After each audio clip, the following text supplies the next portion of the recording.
Hi guys, I'm back. Sorry for the interruption.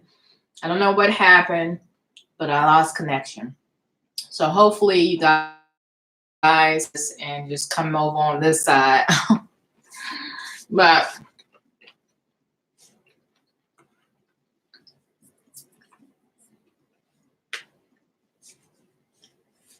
as I was saying, sorry for the interruption, guys. I don't know what happened. But anyway, so what I was saying was I hope that we all find our way. So our piece of the great picture, our piece of the great unknown, the mystery, will be added to the nothingness. That's the goal. That's the goal, is to be added to the nothingness. And in the meantime, when we cross paths with other people, we will help them grow. We will help them be their best selves, right? So anyway, part of the other video that got cut off, unfortunately, I was going to talk about the sweat lodge. I participate in the sweat. For those who are unfamiliar with a sweat lodge, it's like going to church, but in a very natural, way. You're having communion with highest divinity creator. It's a very humbling experience, and it's part of Native American tradition. And the actual lodge is in the shape of a dome, or the earth itself, Mother Earth. And when you go into this lodge, it's like you're in the womb. And the numbers of rocks and the rounds and all that is significant. And there's 4 rounds typically. And without getting into so many details, the 3rd round, most people go, you'll go around in a circle and you will ask for assistance and things of that nature from a higher power to help you get through whatever it is. Again, it's similar to going to church, but it's a Native American traditional way of cleansing, right? You're cleansing. And typically men would be in the sweats because women typically cleanse every month naturally with the moon cycles and things of that nature. But women have now also began participating in sweat lodges. I'm not sure how long women have been involved in sweat lodges, but they do. And so I believed I needed to go in a sweat. And so this time around, this was my first time sharing a pipe. There were like 3 pipes. So the pipes went around and we smoked tobacco. And so that was the first time I did that. And one thing about me, I'm not a fan of sharing germs, swapping germs or whatever like that. But I believe I was safe and I was protected because of the environment I was in, and I would be okay. But we all shared the tobacco pipe. And what was beautiful about this particular sweat is that there was one participant who brought his little baby in the sweat for 1 round. And typically the first round is not intense. So he allowed his little baby, I guess the baby was like 6 months old. He allowed the baby to be in a sweat. So he held on to him. He also had his hand drum and he was singing. And so the baby was quiet the whole time, wasn't fussy or anything like that. And part of it probably is because it probably was familiar with the baby. You know, the baby was just in his mother's womb, like probably 6 months ago or so. Of course, babies are in the womb typically for 9 months. So it probably was very familiar territory for that baby. But yeah, he didn't squirm, he didn't cry, he didn't get scared. I mean, his dad obviously was holding him. He could probably feel his dad's heartbeat.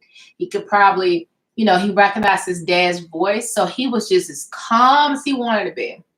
And that was the first time I've ever experienced the sweat where there was a young child that was introduced to it and entered the sweat. So that was a beautiful thing. But yeah, we did 4 rounds. And yeah, that 3rd round was intense because some people talk longer than others about whatever's been on their mind or things that they've had to go through, and they need, you know, some assistance and things of that nature. So it's like putting out a call, putting out a petition to the higher energy. Let's just put it that way. And again, it's a humbling experience because when you first go into the sweat, you have to get down on your hands and knees. And typically you bow before you go in. You say a small prayer, quiet prayer, or whatever. And when you enter, typically, it depends, but this particular sweat, you're on all fours, you crawl in, and it's like you crawling in clockwise, right? Women go in first, then the men. But you crawl in clockwise around the pit, which eventually will be where the heated stones will be. And then whenever the stones come in, there's someone who's designated that will sprinkle some kind of herb on the stones. I mean, some people use cedar, some people use sage, what have you. And sage and cedar, those herbs are used for cleansing anyway. And remember, the sweat is known for its cleansing properties, not only physically, but definitely spiritually. So it's a Native American church, I should say. So that's what I did on Sunday. And again, I just felt like I needed to be in the sweat. So Sunday was November the 24th, I believe. Yeah, November the 24th. 11/24. 1 is 2. 2 4 is 6. 6 plus 2 is 8. Numerology, guys.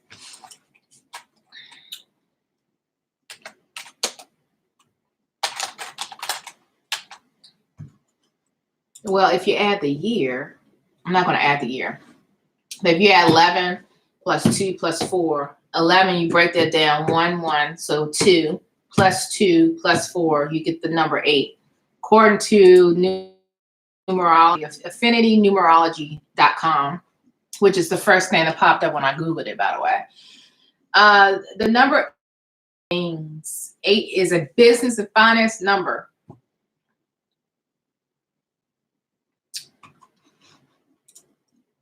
Can you guys still see me?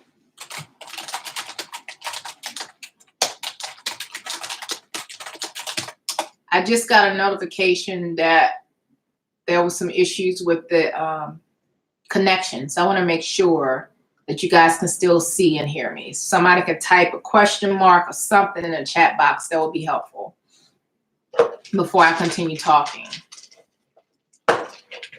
Again, if you can hear and or see me. Okay, great. Thanks, Wade. Thank you. So anyway, 8 is a business and finance number that builds companies, institutions, roads, procedures, and other things of value to society. The number 8 is the most material number of all. 8 tends to build things that endure for a long time. The incorporation, bridges, buildings, institutions, roads. A person with an 8 is in a prominent numerology chart position generally is a pragmatic individual. They tend to be efficient, to manage people effectively for achieving a common goal, and to naturally see the steps required to get things done. Okay. The point is, Sunday's date added up to the number 8. 8 is a number that deals with finances.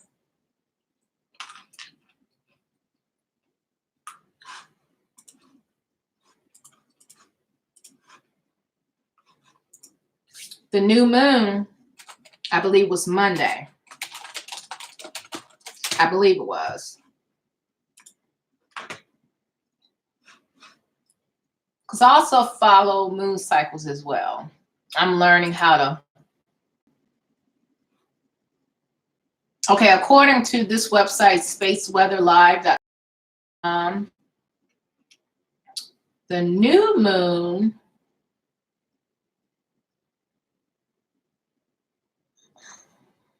let's see. Full moon was the 13th, which I knew that. Oh, the new moon is actually today. Okay, guys. What I've learned about the new moon, I think this is a good time to set your intentions, whatever you are seeking in life or needing questions answered, things of that nature.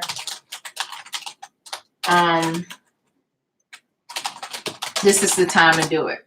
So today, tonight, or whatever is technically the new moon. Tonight and tomorrow. Actually, the new moon is tonight and also tomorrow, which is tomorrow is a day designated to celebrate what I would not consider a celebration. That's all I want to say. So I did a quick search about the new moon, according to Ashley Neese, Neese. So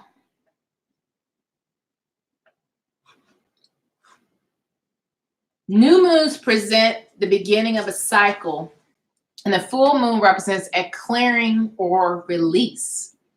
In farming traditions, the new moon is the time when the soil is most fertile and wet.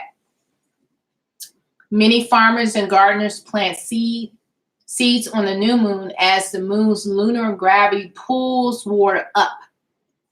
The new moon is considered a growth phase and is an ideal time to plant seeds in our gardens as well as our hearts for the future. The new moon is an invitation to start fresh, call in intentions, and set the tone for the next cycle. Again, I did my cleanse in the sweat on Sunday. Sunday's date in numerology added up to the number 8, finances. The new moon is tonight and tomorrow. This is a good time. With each new moon, I like to start with a clear deck. If something I am working on hasn't materialized yet, and I can add it to the list again. If it has, there's always space for something new. I keep my new moon intention list to 10 items. Again, I'm reading this website. This is what she does. You don't have to do exactly the way she does it, but you know. Universal energy is most efficient when we are. Think about it for a moment. Absolutely no energy is wasted in nature. This is a key lesson here in writing out intentions and manifesting. Please note that your new moon listed should be written by hand on paper. Something very magical happens when you put pen to paper, and this is a key in the intention setting process. If you like, you can designate a notebook for your moon list. Now, this is something I do weekly. But what I probably end up doing is writing tonight as well, being it's a new moon. Make it happen, y'all. Make it happen. Make it happen. Stop waiting around for somebody else to make it happen. We've waited long enough. We have. And it's time to take the gifts that we've been given, the talents that we've been given, and stop burying our talents.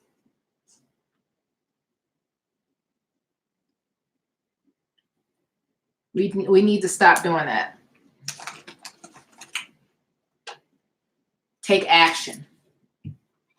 So, I know I got kind of off topic there, but anyway, the sweat, something told me, get in that sweat, cleanse, get in that sweat, ask for direction, what to do next. Because again, now I'm shifting this video to relocation. I'm definitely moving from Maryland. Maryland is not home. I've visited Maryland several times. It's a great place to visit. I'm not going to knock it. But as far as living here permanently, it is not for me. And it's okay. Quite all right. I have relatives that live in Maryland. I don't mind visiting, but again, it's just not for me. So I'm in the process of relocating. The goal is to either be on the coast of North Carolina and I said and or because I want to invest in the Tidewater area of Virginia. So I'm on the coast, either North Carolina and or Tidewater area in Virginia. The reason why I'm leaning more towards investing in the Tidewater area of Virginia, because number one, it's not too far from home. Like literally, it's maybe a 3.5 hour drive from where I grew up. And it's more affordable to purchase, homes or whatever like that. So I definitely want to invest in property in the Tidewater area. I am looking to actually live in the coastal area of North Carolina, preferably the Outer Banks. And so that in of itself is another project that I would need to take care of.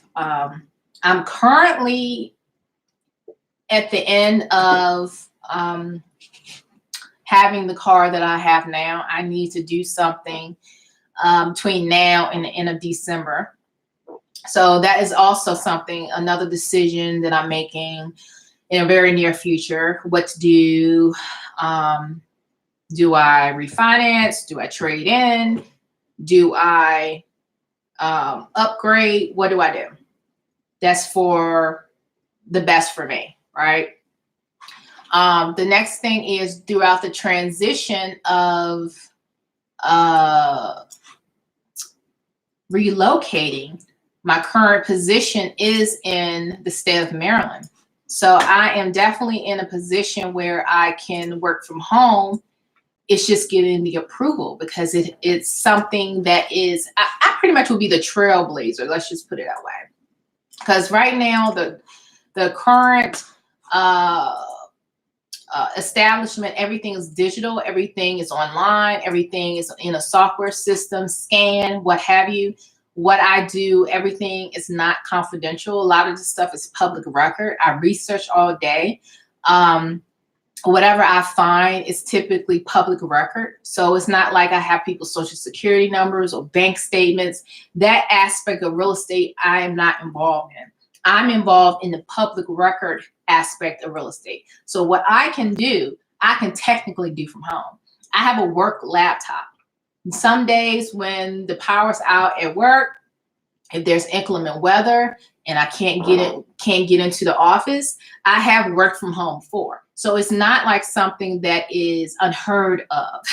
So my thing is, wherever I end up, as far as relocating. I want to be able to have the option to continue to work for my current employer.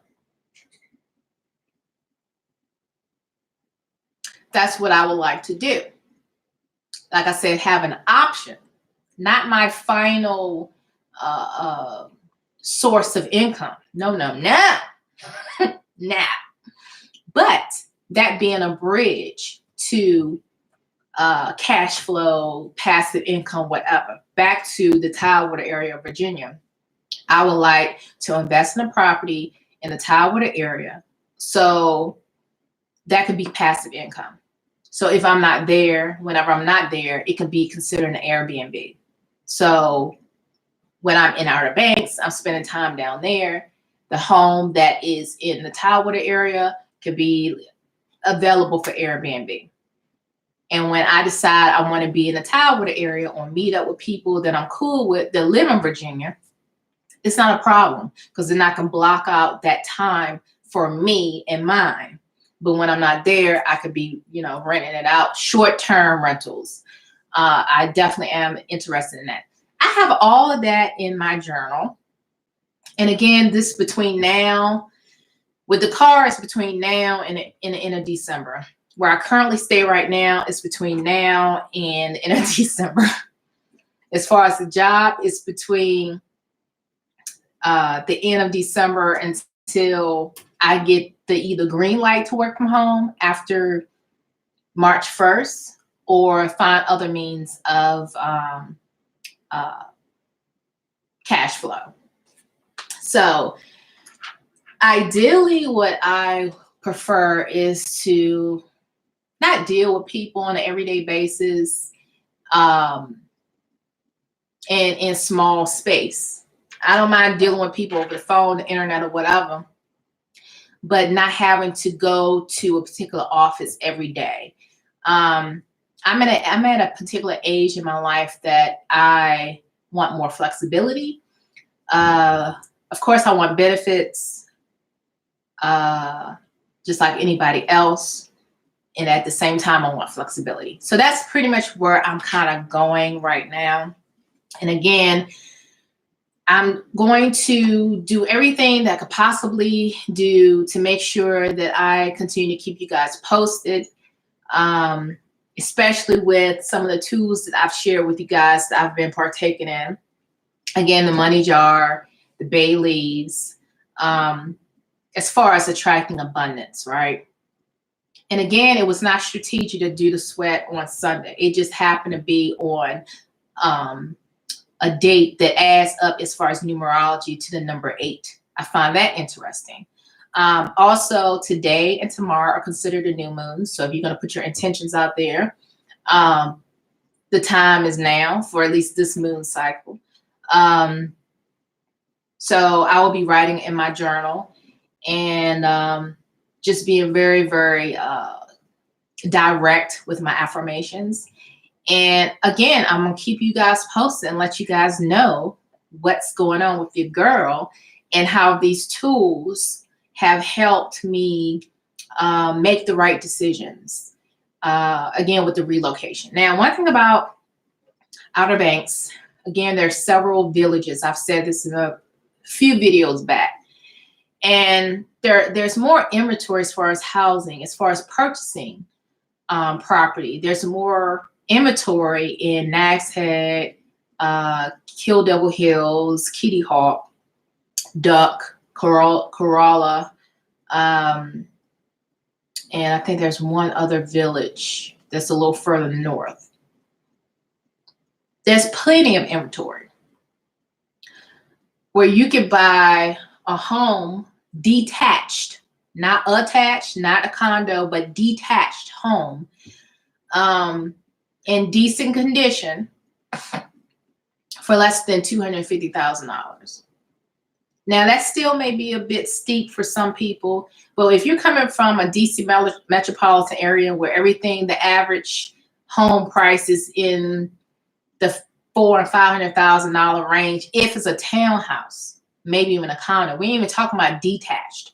But if you within that metropolitan area and crime rate is low, the schools are great, and all of that stuff, which affects the value of your home.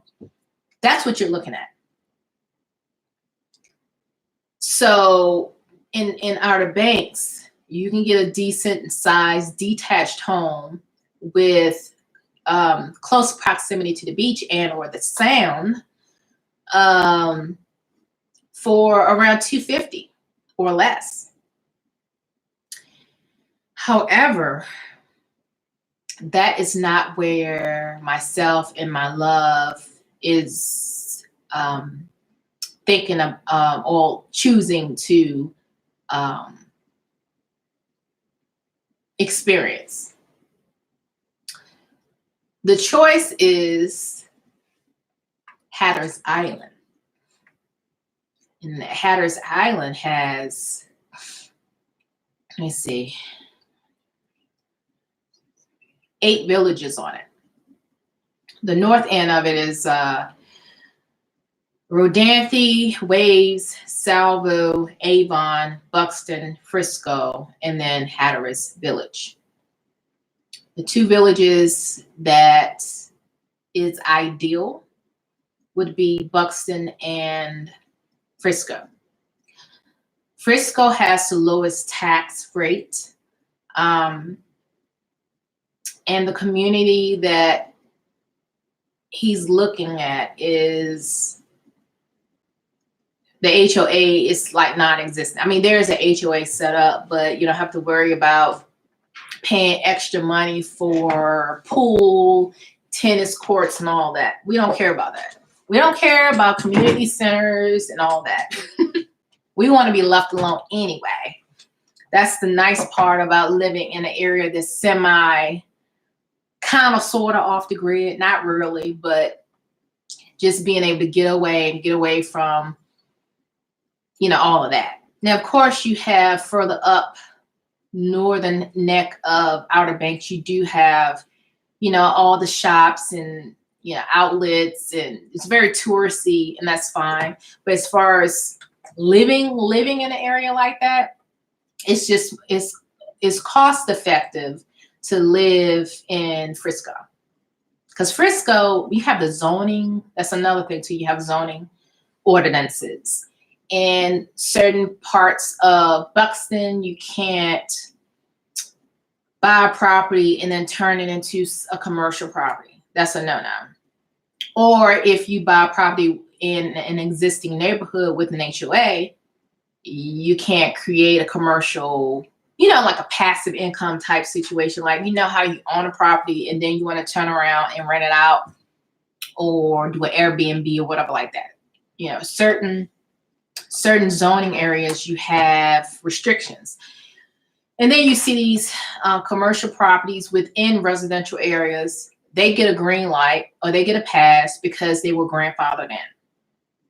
Then you have to consider flooding zones.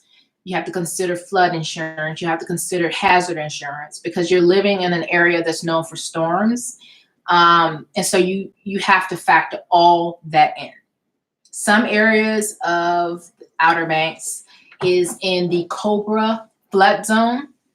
And from what I've learned, the Cobra flood zone is an area where either you can't get flood insurance or it's extremely expensive where you can't even afford to get flood insurance just because.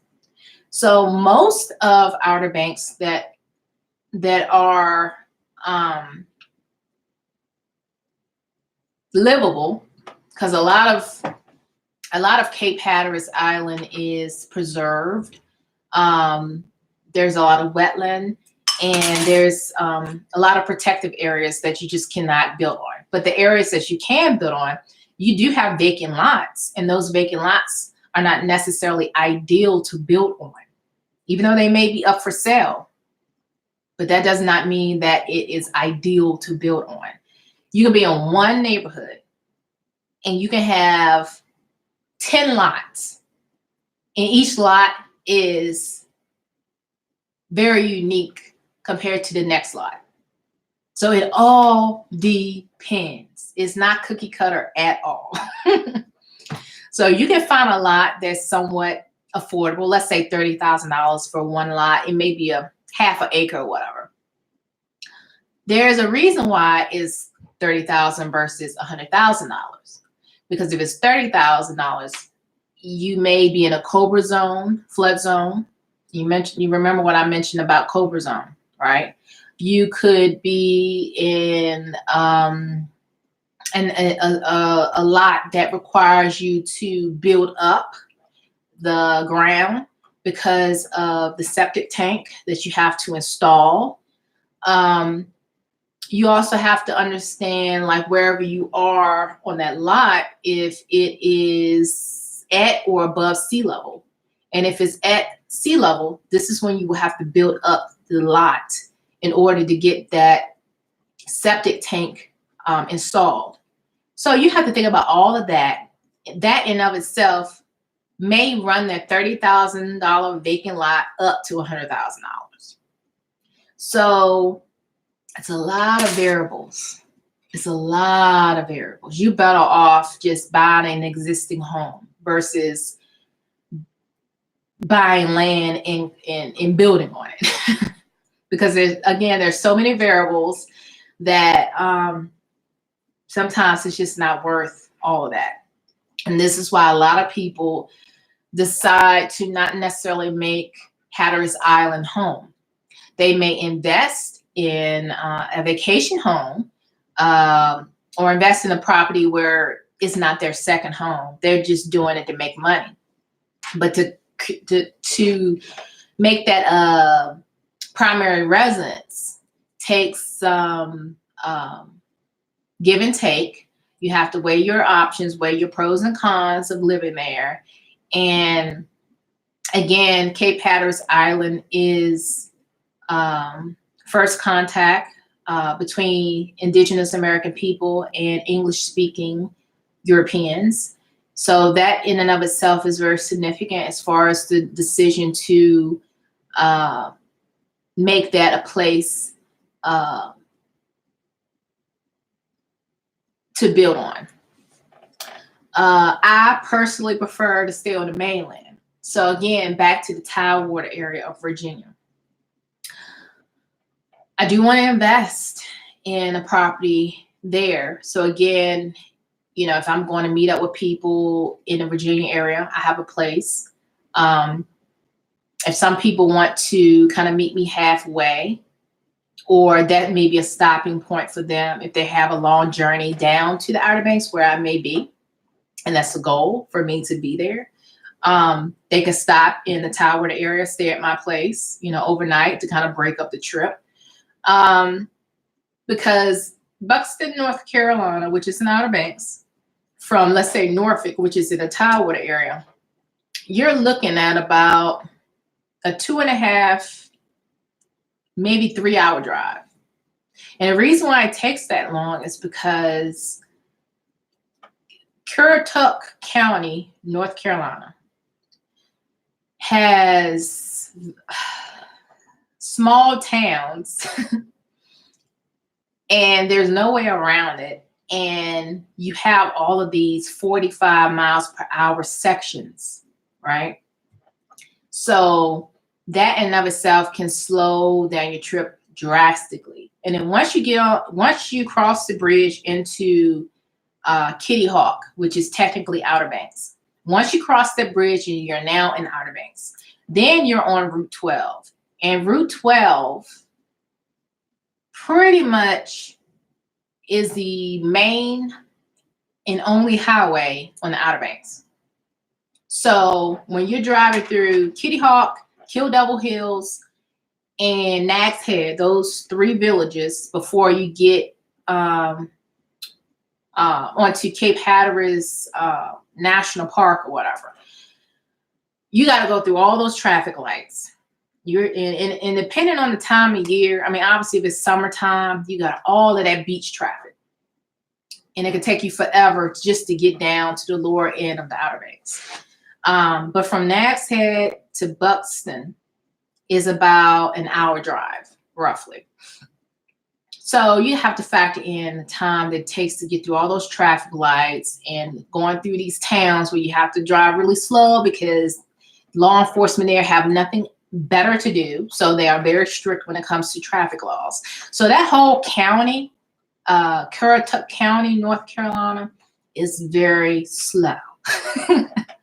So for people that are not itching to get to Outer Banks or whatever, and they want to see me, then they could just hang out in my investment property in the Tidewater area. I think that's probably what's going to work for me. And also where I currently work, they are building homes in the Chesapeake area, as far as within my price range, and I could probably take advantage of one of the employee package deals. And so I say all of this because I could purchase a home at a very, very good deal in the state of Virginia. And then, like I said, stay in the Outer Banks, North Carolina area. So, I just want options. And as far as relocating, that's where I am right now. So between now and the end of December, I'm here. But from December until sometime in May, I'm probably going to be living out of a hotel. The reason why I don't want to do month-to-month apartment is because then I have to put things in my name as far as utilities, internet, blah, blah, blah, blah, blah. And then it's not furnished. So then I got to figure out where, I've stayed in an apartment for a year with no furniture. So it's not like I am unable to deal with that kind of setup, but I prefer at this age in my life not to do that. And I just say all of that because that's the transition that I am going to partake in the very near future. And so again, with the tools that I shared with you guys, as far as creating my reality, I am creating a reality where finances is not a hurdle, or will not be a hurdle in my life. Where my current employer, that is an option for income, but not necessarily the only option. And, it is what it is. So that's the whole relocation thing. And let's see what else. I talked about the sweat. Tomorrow, some people are going to be celebrating with their loved ones. And I do understand that it's a time to be with your family, because many people, that's a time off of work. It's a holiday. They don't have to pay. That is part of their package with their employer. And so they're going to make the best out of it, right? Obviously, I'm not going to be working because that's also part of my benefits package where I work, where I get a holiday. I have mixed feelings about it because some of my family members, they don't see anything wrong with just being grateful and thankful for all your blessings. But at the same time, I don't feel that way. So it's a day of mourning. And it's a day of reflecting on past, and in some cases, present oppression. Not to stay in that, but just to acknowledge it and recognize it for what it is.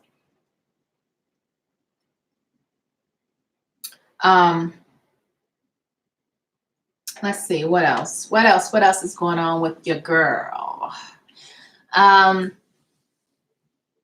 I met up with my bestie on Saturday, and we had lunch at True Kitchen, which is in Merrifield, Virginia. In my opinion, that's more like Fairfax, Virginia. It's in Fairfax County. And I didn't really like that location because it was very busy, for number one. And number two, I've gone to True Kitchen in Bethesda, and the setup there is very intimate. The setup at True Kitchen in Merrifield, Virginia was like a cafeteria. And it's like literally you had to talk loud to hear yourself talk. And I don't like that kind of environment. I would much rather eat somewhere like the Cheesecake Factory, where you have a little bit more intimacy. You have more booths. And in my opinion, booths, you're able to sit comfortably. Not so much at True Kitchen. True Kitchen, like I said, was kind of set up like a cafeteria. And I just don't like it. However, I do like their teriyaki quinoa bowl. And then I had tofu with that. And I asked them to make the tofu extra firm. I don't think they're frying in it. And I think that's probably why the tofu the texture is very rubbery. And I have this thing about, substitute meats. And if it's rubbery or spongy, I don't like that. But when I asked for them to make the tofu extra firm, it was more firm than usual, but still it had like that sponge kind of texture. But overall, it tastes pretty good. I also got their vanilla ice cream is vegan, so there's no dairy or anything like that in it. And they had their flourless brownie. Oh my God, that was so good. I've had it before, but this time I had it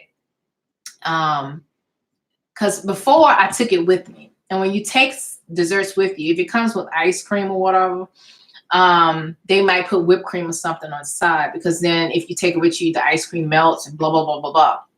But this time I actually ate the flourless brownie with the caramel topping with the vanilla ice cream on the side. It was so freaking good. That was so good. So I enjoy that. I also took their pizza. They had 3 types of pizza. Mine was tomato, basil, olive oil, something. And then I had mozzarella cheese, and they only put a little bit of cheese on it. They don't have vegan cheese though, which I thought was kind of odd for a restaurant that caters to people with special diet needs or dietary needs. So my friend who is vegan and also gluten sensitive, she got her pizza without cheese, but she has vegan cheese at home. So when she gets home, she'll just put the cheese on a pizza and then pop it in the oven. And I think I forgot what brand she uses, but anyway, so I took that pizza with me to go. And then later on that evening, I ate it, and it was nothing to brag about. I really didn't need to spend extra money on that, because in my opinion, the crust was very dry. And like I said, it really was not worth what I paid for. Maybe if I ate it once it came right off the oven, maybe. But to me, pizza ain't hitting on nothing if it does not have enough toppings. It's like they barely put sauce on the crust. They put a sprinkle of cheese on top. And they had plenty of, I think, I'm trying to think of the name of the, what was the name of it? I think it was called arugula, I think. So they had enough of that. That was okay.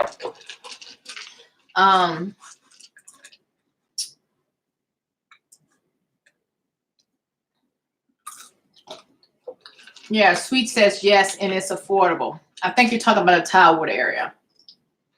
Yeah, the Tidewater area is definitely much more affordable.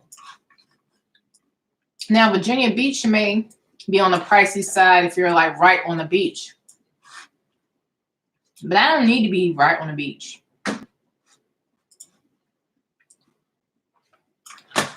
I don't need that. I want to be near the beach or just a body of water. It doesn't have to necessarily be beach. But it's definitely more, it's more affordable than, let's say, the Outer Banks. Let's just put it that way. And that might be why there's not a lot of people flocking to live on the Outer Beach. I mean, the Outer Banks, because of that. But you have people that live in Wilmington. And Wilmington is technically not on the ocean. Wilmington, the water body there is the Sound. And the Sound is equivalent to, let's say, a bay. But it's not oceanfront. Topsail Island is also a beach in North Carolina. Again, that is, I believe, the Sound. That's not the... Are you making fun of the way I pronounce this state again? Mm-hmm. Mm-hmm. So anyway, so like Wilmington Beach, Topsail, you know, that body of water is considered the Sound. It's not the ocean. So just an FYI. But I've been to Wilmington Beach. It's pretty nice. It's very residential though, and it's hard to park at that beach. I didn't really, unless you rent a condo or a beach house, good luck trying to find public parking. I mean, good luck. But yeah, that's where I am right now with the relocation talk. But at the end of the day, I believe that my spiritual team has my best interests at heart and will make sure that I'm taken care of. And if I'm taken care of, which I am, by the way, all those that I care for that are in my life on a consistent basis, they're going to benefit as well. And so it is what it is. So I hope everything is well with you guys. I think I've been on here long enough. I haven't really gotten that much interaction on the chat box except for Sweet. Sweet, again, I thank you for chiming in. I thank you for watching. And you've always been supportive and giving great feedback, and I appreciate that. I hope everything is well with you and yours. And even though tomorrow I don't necessarily see that as a day of celebration, but we can all learn from the past, and we can all just take the time to be grateful for where we are right now in life and how we're going to do better. And we are doing better. So that's something we can focus on.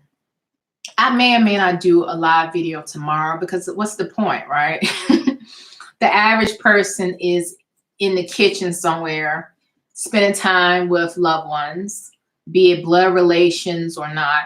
And so they're probably not going to really be looking at, you know, social media. Maybe, I don't know. I would think they wouldn't, but then again, you know, some people, they live and die by social media. You know, social media is everything for some people. Do you have anything else you would like for me to talk about? The four that are watching currently, or Sweet, if you're still watching, is there anything else that you guys would like for me to talk a little bit about before I decide to end this video?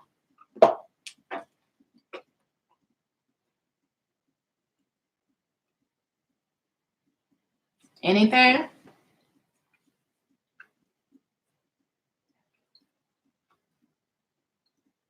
Well, Saturday, in Baltimore City, Native Lifelines, they're going to have a potluck thing. I've gone a couple of years, but they typically have something where they just invite everybody. Native American Lifelines, which is an urban Indian health services program. And so they typically invite people from the community and also non-natives for free food and things of that nature. So that's on Saturday. And I'm looking at their website right now. Let me see.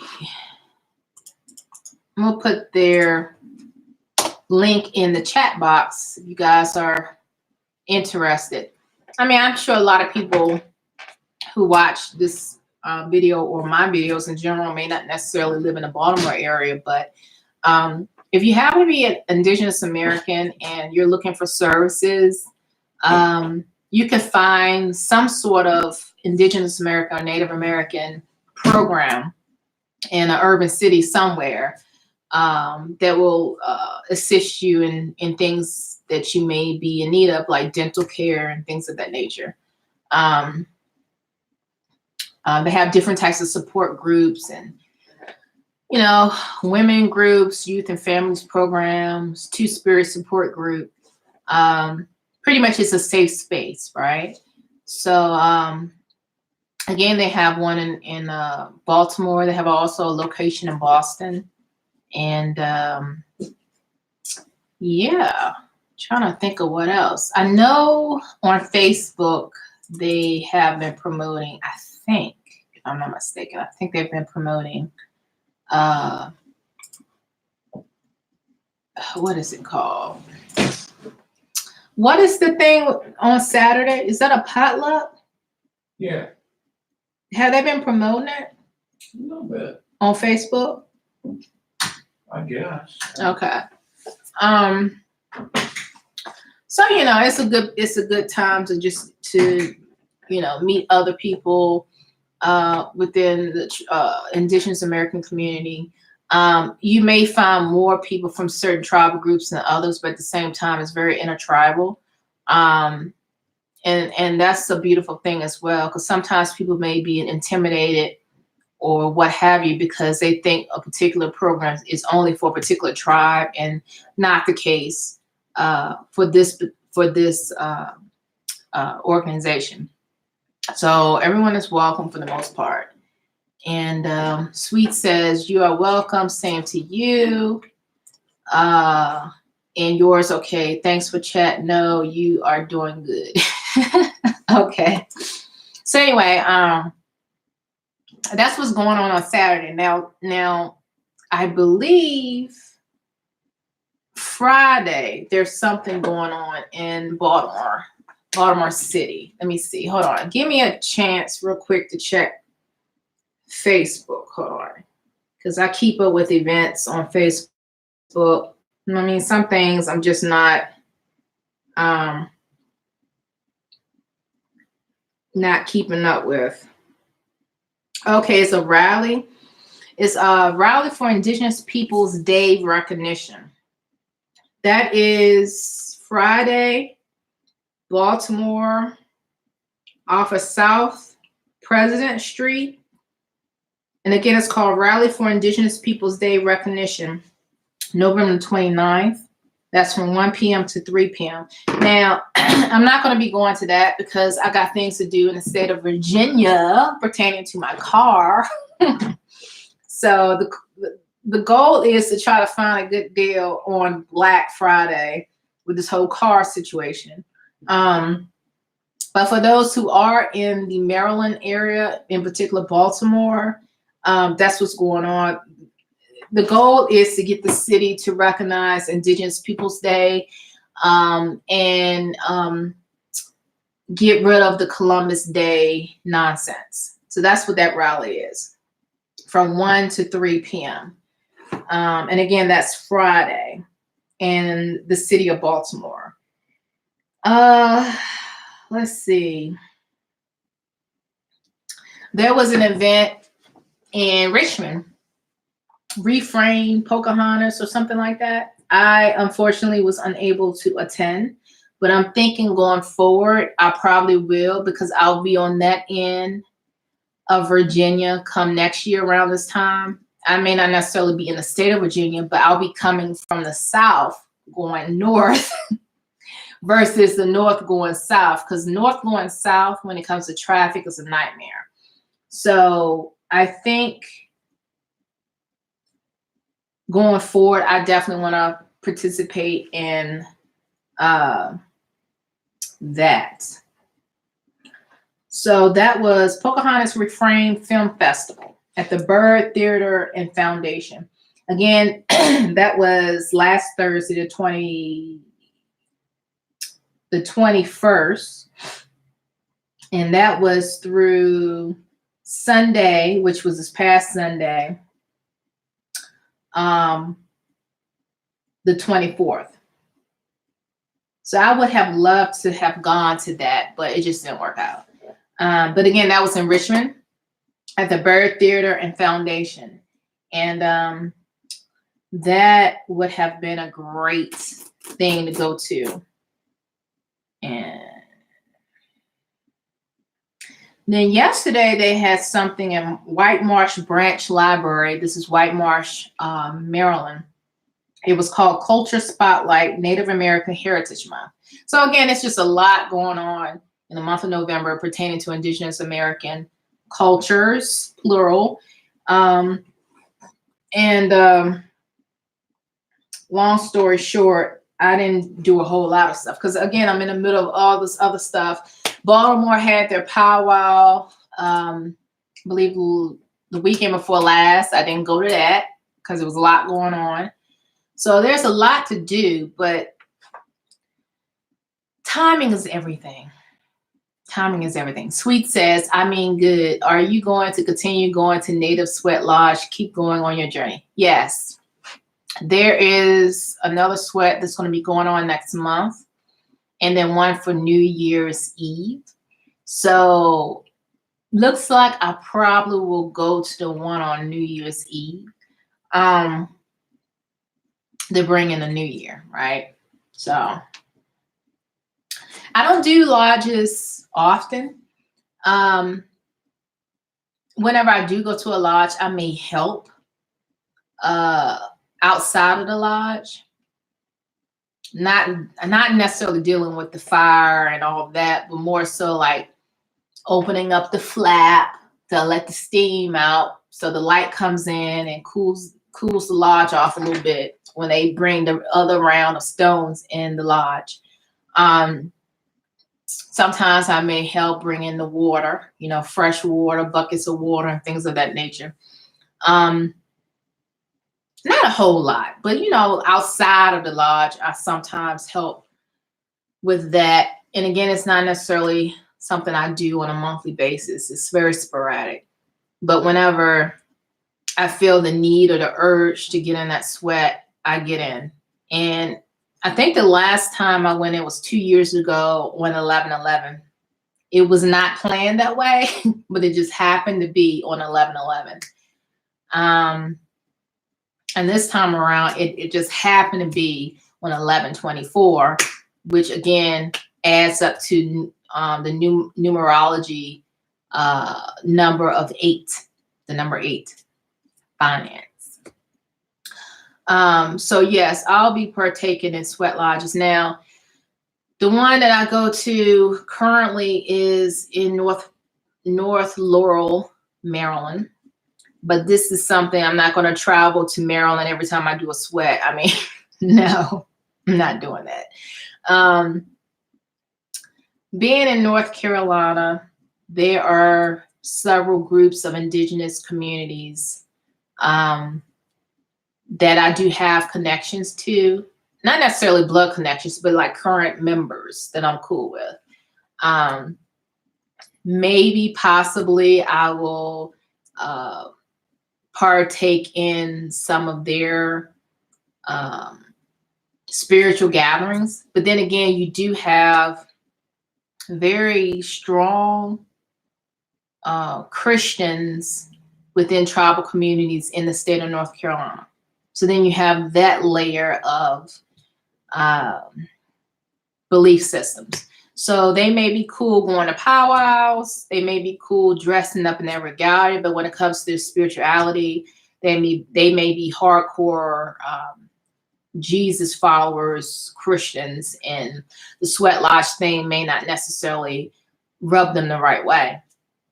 But I'm sure there are sweat lodges throughout the state of North Carolina. But again, most of the communities that I have some sort of affiliation with a member here and there, they're very hardcore conservative Christians, just so you know, in the state of North Carolina. Let's see. Let's see what else is going on. So yeah, there's definitely going to be, there's going to be a rally in Northern Virginia at the R-Word Washington football team's headquarters, which is in Ashburn, Virginia. And that is, I believe, the first or second weekend in December. So I'm not sure yet, but I may show up to that. Yeah, it's Saturday, December the 7th. And it is in Ashburn, Virginia. At their headquarters. So December the 7th, Saturday. Yeah, actually that's next Saturday now that I think about it, because the 2nd is on Monday. So I might go to that next Saturday. Might. It depends on what else is going on. And that's kind of like an annual thing. They have that rally right on the headquarters property. Let me see what else is coming up, guys. That's about it at this point. I can't think of anything else. Because once you get into the holiday season, it's harder to get people together that are not part of your family. So, and then when you have inclement weather, as far as snow and ice and all that, you just never know. Let's see. I know there's a powwow January the 11th.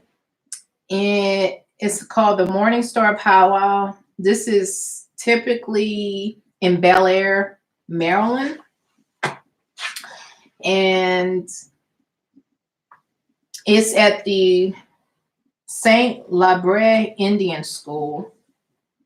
That's a pretty good powwow. A lot of people from like New Jersey, Delaware, thinking of the Nanticoke, Lenape people come down for that one.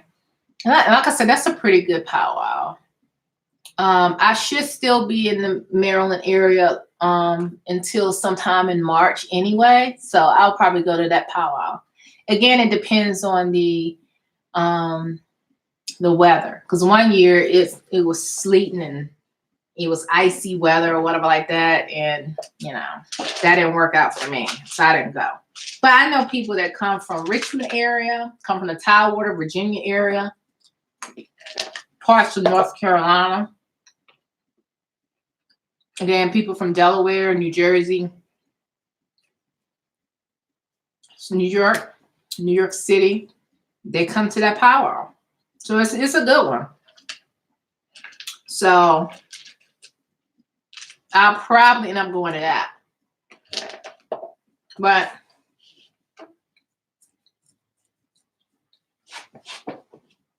that's all I have, guys. At this moment, that's all I have to say. There's nothing else I have to say at this point. Again, I'll keep you all posted on how well my tools have been working for me. I'll give you a heads up on all that.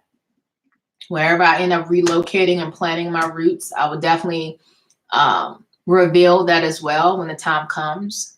And all of that jazz, right? But the point is to be fearless and to walk in authority and to know that my spiritual team is with me. And I'll let you guys know. Anyway, thanks again, guys, for chiming in, watching. I appreciate your time. I appreciate, your feedback, those who gave feedback. Thanks again, Sweet, for your positive feedback, and, enjoy the rest of your week. I may do another live video this week, or I might just record it and upload it later like I've been doing with my cell phone. It just depends. But again, thanks, guys. I appreciate you guys. And until next time, toodles. Oh, be blessed. Be a blessing to others. And until next time, toodles.